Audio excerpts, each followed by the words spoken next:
Hola, bienvenidos a esta exploración. Cuando pensamos en educación, lo más seguro es que la mente se vaya directo a un salón de clases, libros, pizarrones, ¿no? Pues resulta que la verdadera base de todo lo que logramos aprender en la vida adulta se construye mucho, mucho antes de pisar una escuela. Hoy vamos a ponernos la bata de investigadores para analizar cómo la fase arquitectónica más crítica del cerebro ocurre en las etapas más tempranas. Vamos a descubrir cómo ese hardware biológico con el que nacemos, literalmente, dicta todo nuestro potencial futuro. Bueno, la ruta que trazaremos hoy es esta. Primero, el motor biológico inicial. Luego, el poder de la neuroplasticidad. De ahí pasaremos al catálogo de reflejos primitivos. Veremos la transición de reflejos a habilidades. Analizaremos el entorno como catalizador y, por último, el futuro del aprendizaje. Arrancamos con la sección 1, el motor biológico inicial, o sea, el hardware innato de nuestro desarrollo. A ver, aquí hay un debate histórico que es una joya. Durante siglos se creía firmemente en la idea de la tabula rasa, esa noción de filósofos como John Locke de que un bebé llega al mundo como una pizarra en blanco, totalmente pasivo y esperando a que la vida escriba sobre él. Pero ¿qué nos dice la biología moderna? ¿Son realmente pasivos los recién nacidos? Para nada. La respuesta empírica es un rotundo no. Desde el minuto 1 fuera del vientre, un infante es una máquina sumamente activa en la recopilación de datos. Instintivamente buscan rostros, reaccionan a los cambios de luz, se orientan hacia voces humanas. Ya vienen con el sistema operativo listo para procesar toda esa información del mundo exterior. Pasemos a la sección 2, el poder de la neuroplasticidad, básicamente la increíble capacidad de adaptación que tiene el cerebro. Para entender cómo procesan estos bebés semejante cantidad de datos, tenemos que hablar de neuroplasticidad. Y ojo, no hay que imaginar el cerebro solo como un globo que se va inflando. Es más bien como una inmensa red eléctrica que se está construyendo a un ritmo loquísimo. Miles de millones de neuronas creando conexiones. Como vemos en la definición, la neuroplasticidad es esa capacidad del sistema para adaptarse y reconectarse dependiendo de lo que pasa en el entorno. Si el estímulo es constante, la vía neuronal se hace fuertísima, si no, se poda. Y lo más impactante es que esta etapa de maleabilidad tiene fecha de caducidad. Su pico más alto es irrepetible y ocurre exclusivamente en los primeros 3 años de vida. Fíjense en esta línea de tiempo. Es implacable. En el vientre, el cerebro se concentra puramente en la estructura, en armar los cimientos anatómicos. Al nacer, ¡pum!, se encienden los sistemas sensoriales básicos para poder sobrevivir afuera.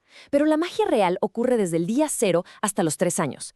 Esa es la ventana de sensibilidad extrema. Estamos hablando de que se forman hasta 1.000.000 de conexiones neuronales nuevas por segundo. 1.000.000. Es el periodo arquitectónico definitivo de nuestra vida, donde el diseño psicomotor queda grabado. Y esto nos lleva a la sección 3, el catálogo de reflejos primitivos, nuestras herramientas biológicas de fábrica.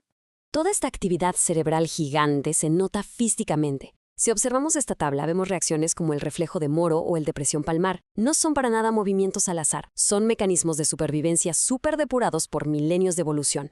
El reflejo de Moro, que parece un simple sobresalto, es una alarma biológica antiquísima para protegernos de caídas. Y ese agarre palmar tan instintivo y fuerte es un remanente de cuando aferrarse a quien nos cuidaba era literalmente de vida o muerte. Lo más fascinante aquí es notar que cada reflejo tiene fechas sumamente precisas de aparición y desaparición.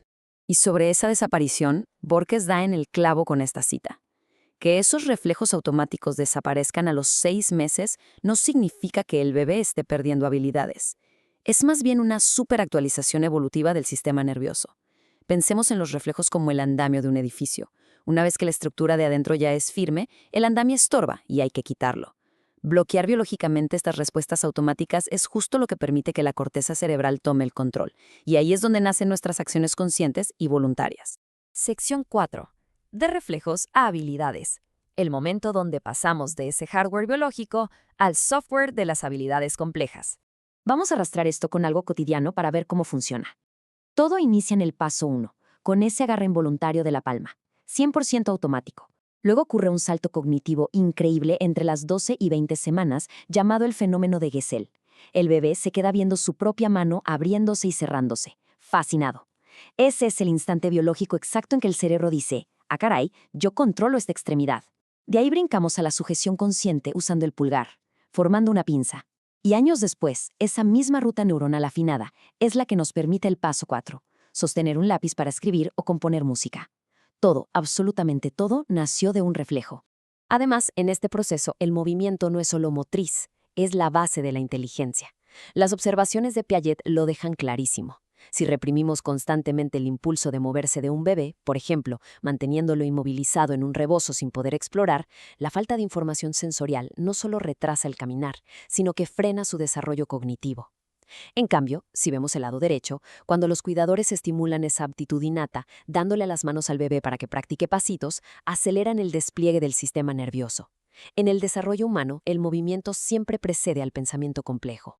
Llegamos a la sección 5, el entorno como catalizador.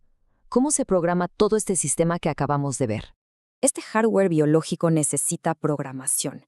Y aquí entra el famoso condicionamiento clásico. Pero olvídense por un momento de la campana y el perro de Pavlov.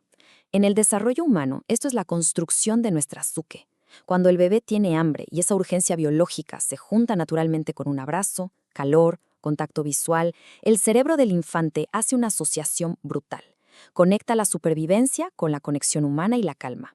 Es a través de la satisfacción repetida de estas necesidades básicas que se traza literalmente nuestra hoja de ruta emocional para el resto de la vida. Y los datos aquí nos demuestran algo súper potente. El entorno lo es todo. El llanto, por ejemplo, no es solo ruido, es el primer bloque de nuestro lenguaje oral. Pero si quieren una prueba categórica de lo mucho que necesitamos interactuar, miremos el experimento del rostro inexpresivo del Dr. Tronick. Es fuertísimo. Una mamá juega alegremente con su bebé y de la nada pone la cara en blanco, completamente neutra. En cuestión de segundos, el bebé entra en un pánico visible, tratando desesperadamente de recuperar la conexión, hasta colapsar en llanto. Nos prueba que un entorno pasivo no solo aburre al infante, sino que paraliza y lastima su desarrollo social. Por otro lado, intervenciones tan sencillas como repetir una rutina verbal diciendo «se acabó» están sembrando la lógica gramatical del futuro. Finalmente, la sección 6. El futuro del aprendizaje. La base para la vida. Este debate clásico entre la naturaleza y la crianza lo resume a la perfección Aguilar Pérez. Sí, la genética reparte las cartas. Nos da las herramientas y nuestros límites potenciales. Pero, sin el entorno, esas capacidades se quedan dormidas, como unos planos guardados en un cajón. Es la fricción de todos los días con la familia, el ambiente, los sonidos y el afecto lo que realmente levanta la torre. La biología nos da el potencial para hablar o caminar, pero es el entorno interactivo el que nos enseña a debatir, a bailar y a convivir en sociedad. La conclusión aquí es tajante. No hay puntos medios. Como dice el texto, estimular estos reflejos no es opcional ni un bono extra para tener niños adelantados. Retomando la metáfora de la construcción, es biológicamente imposible construir un rascacielos sobre un pantano. Saltarse pasos o proveer entornos sin interacción afectiva compromete la estructura de todo el aprendizaje posterior. Y esto es clave. Muchísimas de las dificultades de aprendizaje a los 15 años o incluso problemas sociales en la adultez tienen su origen justo aquí, en las redes neuronales que se formaron o que dejamos que se podaran en esos primeros 3 años de vida. Y todo esto nos obliga a cerrar con una pregunta gigante, de esas que cambian perspectivas.